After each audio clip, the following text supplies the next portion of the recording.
ഗോട്ടിന്റെ budget 400 കോടി, വിജയുടെ പ്രതിഫലം 200 കോടി, വെളിപ്പെടുത്തലുമായി നിർമ്മാതാവ്. എടാ, കോടിക്കൊന്നൊരു വിലയില്ലടാ. ആകെ മൂവിയുടെ പ്രൊഡക്ഷൻ കോസ്റ്റ് എന്ന് പറഞ്ഞാൽ അത് 400 കോടിയാ.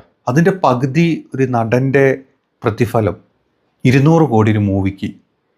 ഷേ, കോടി എന്നൊക്കെ പറഞ്ഞാൽ വെറുതെ നമ്മുടെ മറ്റേ ഓണക്കോടി പെരുന്നാൾ കോടി എന്നൊക്കെ പറഞ്ഞ അവസ്ഥയുള്ളപ്പോൾ കോടിക്കൊന്നും ഒരു വിലയില്ല. എന്തുകൊണ്ടും തമിഴിലൊന്നും ഇപ്പോൾ നമുക്ക് മലയാളത്തിൽ നമുക്ക് അക്സെപ്റ്റ് ചെയ്യാൻ പറ്റാത്ത കാര്യം കേട്ടോ അതൊക്കെ. 200 കോടി ഒരു മൂവിക്ക് കൊടുക്കുക എന്ന് പറഞ്ഞു കഴിഞ്ഞാൽ, എന്നിട്ട് കിട്ടുന്നത് ഒരു ആവറേജ് മൂവിയാണ്. എപ്പോഴും അങ്ങനെ വരാറുള്ളൂ. അല്ലാണ്ട് എക്സ്ട്രാ ഓർഡിനറി അമേസിങ് അങ്ങ് മറ്റോടത്തെ മൂവീസൊന്നും എവിടെയും വന്നിട്ടില്ല ഇത്രയും കാലമായിട്ട്. പക്ഷേ 200 കോടി ഒരു മൂവിയുടെ, എനിക്ക് തോന്നുന്നു കള്ളപ്പൈസ, മറ്റേ കള്ളപ്പണം വെളുപ്പിക്കുന്ന ഓരോ പരിപാടികളൊന്നും ഉണ്ട്. ഇല്ലാത്ത കള്ളക്കണക്ക് പറഞ്ഞിട്ട് വെളുപ്പിക്കുന്ന ഓരോ പരിപാടിയായിട്ട് എനിക്ക് ഫീൽ ചെയ്തത്.